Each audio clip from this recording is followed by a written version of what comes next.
Hello, this is your friend Conservative Cat, and you're watching episode 2 of my playthrough of Dragon's Dogma, Dark Arisen. I almost want to say Quest 64 there. I'm going to do a bit of the character building. I'm going to show you some of it, at least. Like I said, it's extremely in-depth. You can choose your gender, your name. Let's see. Name isn't so important. You can just put whatever you like. I'm just going to put Ardent here as a placeholder. What's really neat is that if people have parental controls enabled, that means you have to choose a moniker for your character, which includes some standard names as well as some names from other Capcom games. Like there's Dr. Wily, you can have that in here. Looks like they have Altair, which isn't Capcom, I know. We'll go with Andrew for right now. Then you can choose your build. This is what your character is basically going to look like. You can play as a child. You can play as a man-giant. You can play as an old man. You can play as a dwarf. You can play as an elf. There are all these options here for you to do. But you have to choose one of these presets right here. Now, you have plenty of voices you can choose from as well, 12, which is helpful since they don't really say anything necessarily. Mostly what they're saying is grunts and stuff. That sounds a little familiar, doesn't it? Well, that's because that is Troy Baker of Booker DeWitt.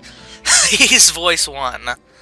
And we're gonna actually go with the Troy Baker voice for this one.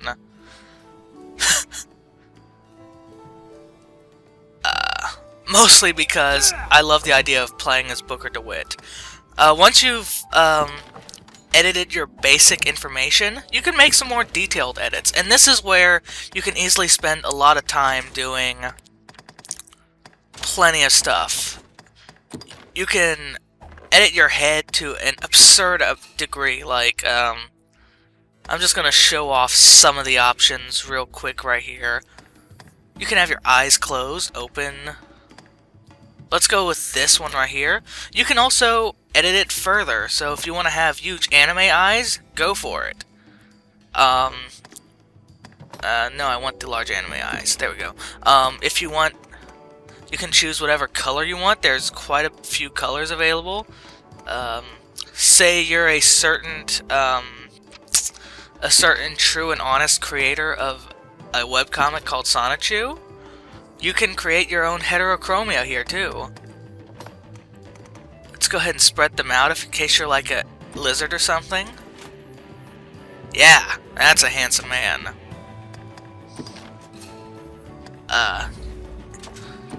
You can edit your noses as well. Like I want a big nose. Oh man, look at the size of those nostrils. You can also customize your body to an absurd degree. You can change your height up. Let's make him extremely short. Slim. Change his skin color and make him a gray. Yeah. Yeah, little green man, I like this.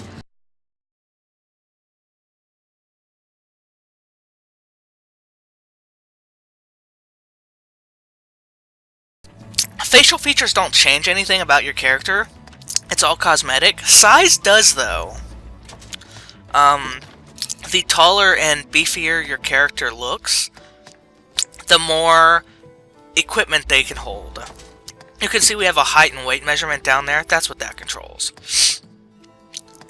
You can choose how their individual parts look. So you can have like a dude with little twig arms, but huge like thick calves. You can choose their default posture and their stance. Yeah, ladylike. How the mighty have fallen, huh? Anyways, also smaller characters regain stamina faster, but large characters have a larger stamina pool to begin with, so it's a bit of a trade-off. Really, taller characters have the higher inventory, so more than likely you'll see some pawns that are just huge. You can have some pretty epic beards too, but you can't customize them further. Of course, makeup. Pretty much any option is available to both males and females, aside from like bust size, obviously. So you can go ahead and make yourself a tranny if you want. But I think we're gonna go with this gray from Perfect Dark. In addition, you can see how the different expressions look on them by viewing Y, or if you're zoomed out from it, you can go ahead and look at their different poses, such as their walk animations. But let's go ahead and start.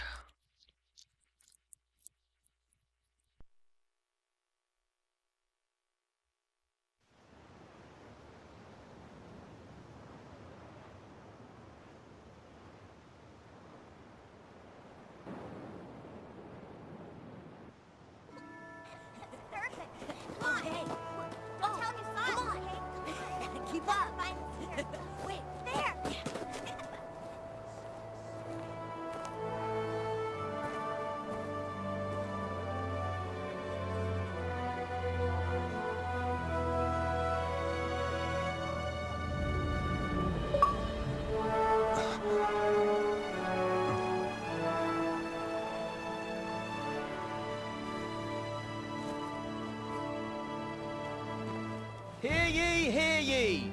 The prophets have spoken, friends. The dragon's return is nigh. Join the honourable Duke's ranks and help us be rid of the fell beast. The day's come to lay down rod and reel and take up the sword.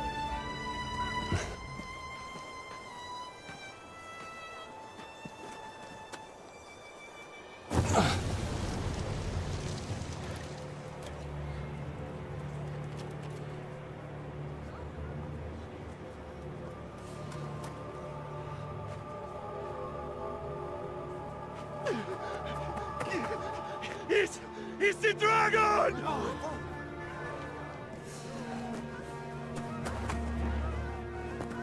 Get to the boat! For your lives, go! Take a bow!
Okay, so I decided not to go with the gray. Instead, I went with this fella. Okay, this part is pretty simple. We're just going to run up and wail on his feet. That's all you can do. You look at his health. Those little bars, those little circles, are the amount of health bars he has, and we're doing nothing.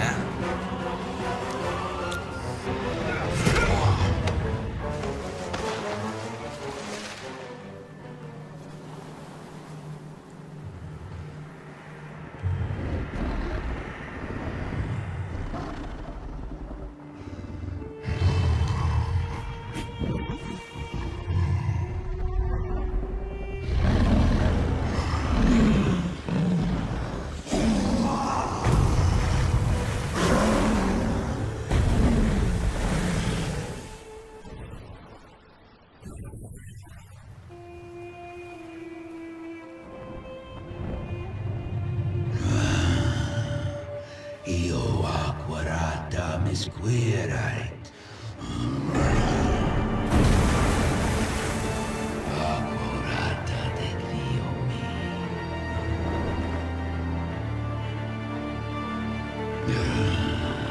Mi esquarota. Junto la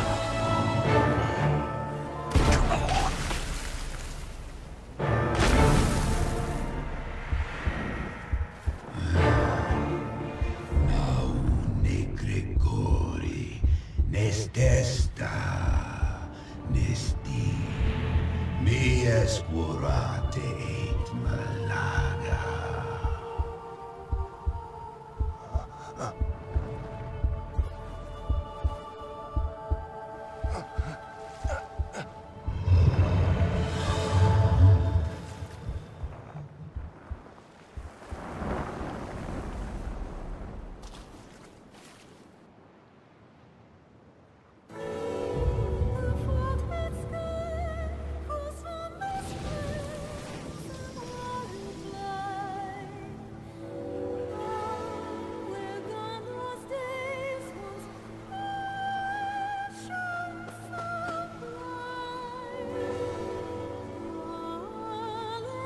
Help me! He's still alive!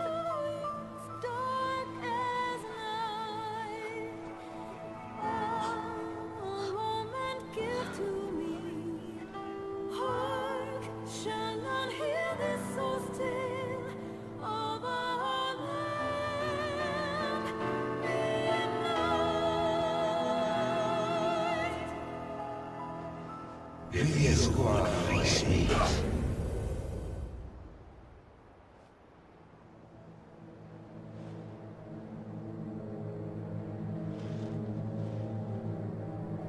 Take up arms, newly arisen.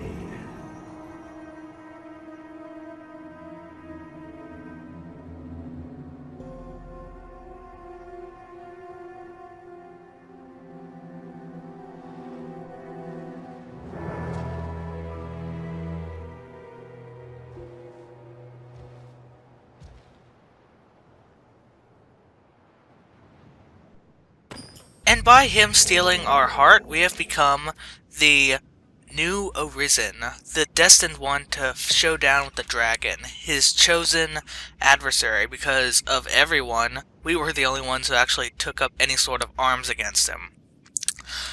Take up arms. This quest is about selecting your first vocation. You have the fighter type, which has the highest attack and defense, the highest physical stats at the beginning of the game, highest health, and I believe the lowest stamina, or the middle stamina. It's your tanking class. It can also, it comes with a shield. It can wear the heaviest armor. But it's still fairly mobile. It's a good sort of class to begin with because you're tough, you're in the thick of things, and since we are going for a Mystic Knight, of more emphasis on the Knight over the Mystic, I'm going to be choosing a Fighter. Fighter is also the class you want to start with from level 1 to 10.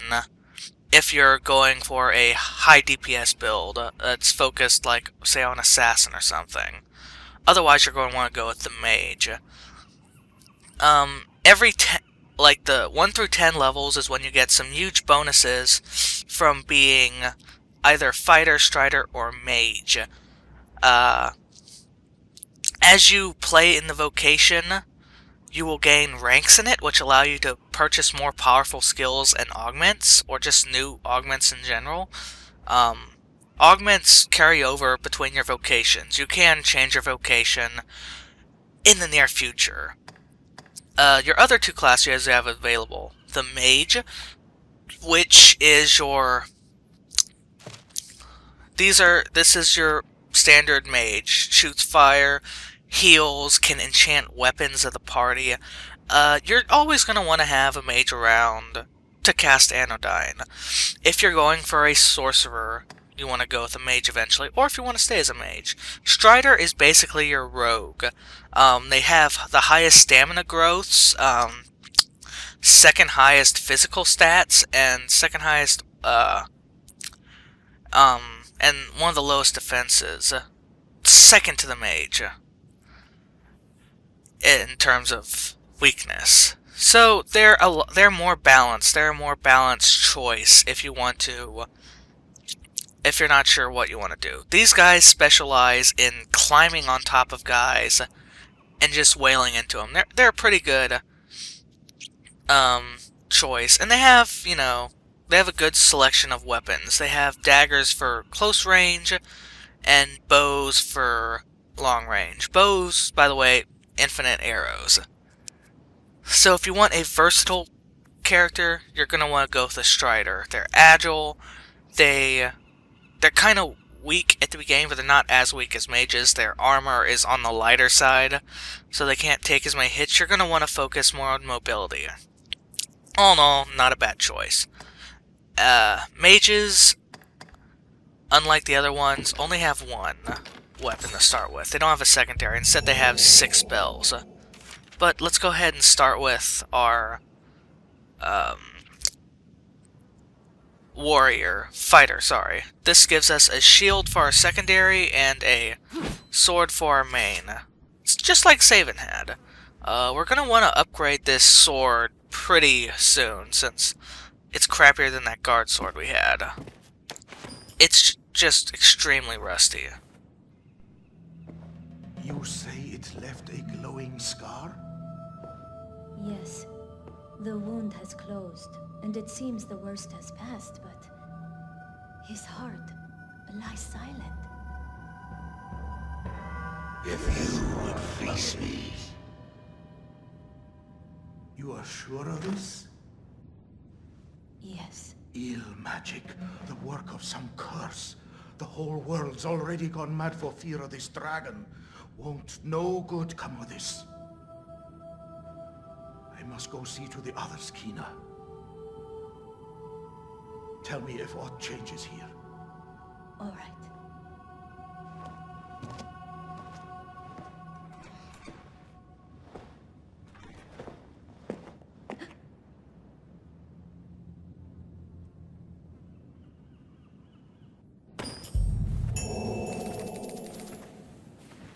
You should be abed.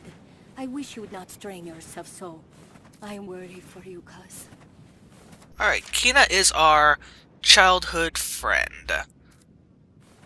How do you gain levels? How do you gain vocation points? This is all tied to your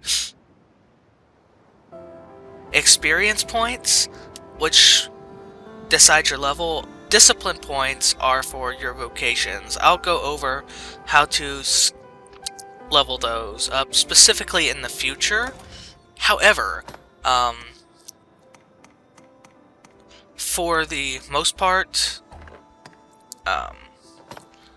it's all done by killing monsters or doing quests. They both get you experience and discipline points. Whenever you have a new item, it'll show up with a sort of new flasher next to it. So like we just got a lantern, some healing items, our rusted crap, rusted sword, rusted shield. It's not particularly good. We're going to want to upgrade those as soon as possible. We're going to want to upgrade a lot of this as soon as possible. In addition to clothing armor, well, okay, we have several inventory slots. You have your upper body clothing, your lower body clothing. You have armor for both upper body and lower body. You have your arm armor, you have your leg armor, you have cloak slot, and then you have a ring slot. 2 ring slots, sorry. You can also replace some of your clothing options with... Oh, you also have a helmet slot, sorry. You can also replace some of your clothing options with outfits. These are ensembles that replace several of your items. And they give you cumulative boosts, but usually they are not as good as a collection of independent equipment. So ultimately, you're probably going to want to go for your standard clothes outfits, unless you're like using DLC and have a set at the beginning of the game. Or if you're just being lazy and want to put together a quick set. Okay, so here's we can see how much discipline we have here and our experience to level, our health and our stamina, which is pretty good. How many ranks we have in our vocation. Whenever you level up, your stats are determined by what your vocation is, which means sometimes if you want to, say,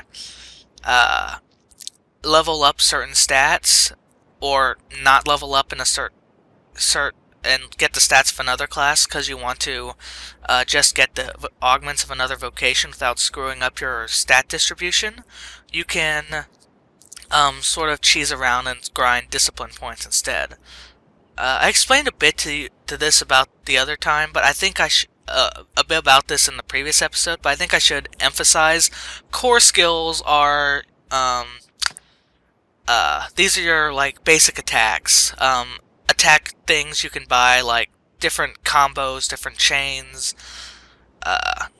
and your basic attacks. So your core skills are, I would call them not quite passive, but not quite active either. They're not enabled skills. They are your basic attacks. And they're helpful. As a fighter, we start off with Blink Strike and Shield Summons. So our basic aggro gaining attack and one of the better sword abilities. And as we go through, we are going to purchase more of these, don't worry. Anyways, that brings us to the end of this episode. Thank you for watching, and have a good day.